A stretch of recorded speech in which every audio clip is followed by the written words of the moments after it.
बहुत प्यारा विवाह गीत।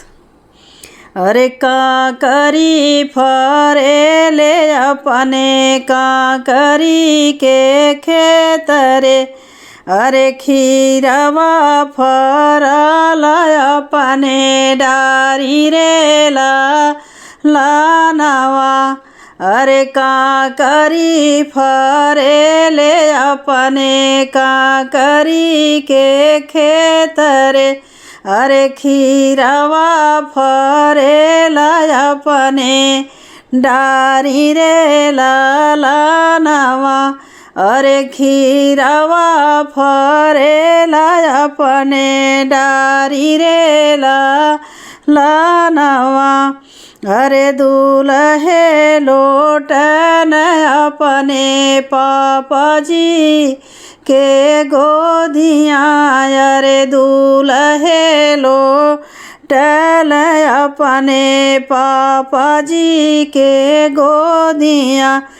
अरे उठा पापा साजा बरियाती रे लानवा।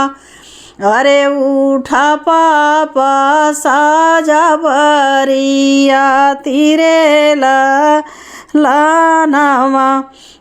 अरे काकरी फरे ले अपने खेत रे लानवा।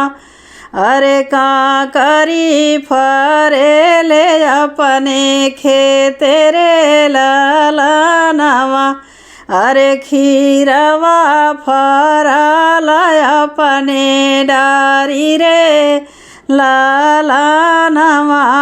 अरे खीरवा फरल अपने डारी रे लानवा।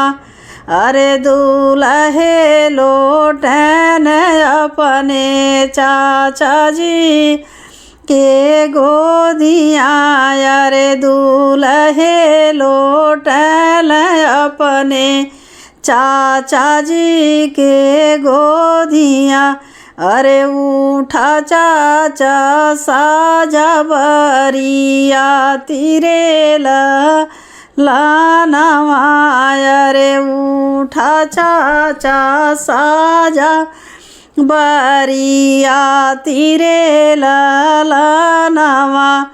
अरे काकरी फरे ले अपने खेत रे लानवा।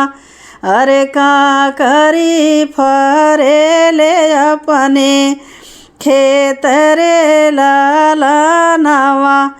अरे खीरवा फरल अपने डारी रे लानवा।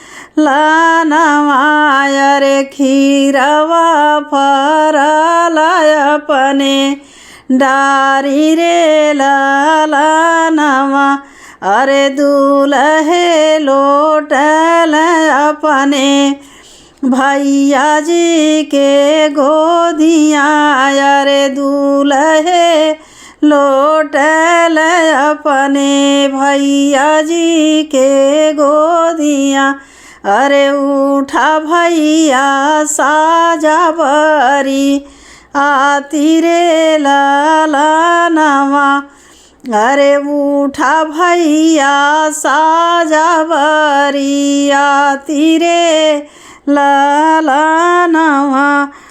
अरे काकरी फरे ले अपने काकरी के खेतवा।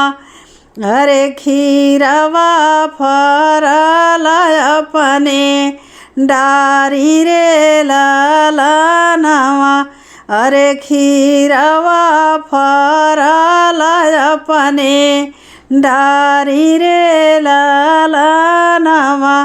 अरे खीरवा फरल अपने डारी रे लाला।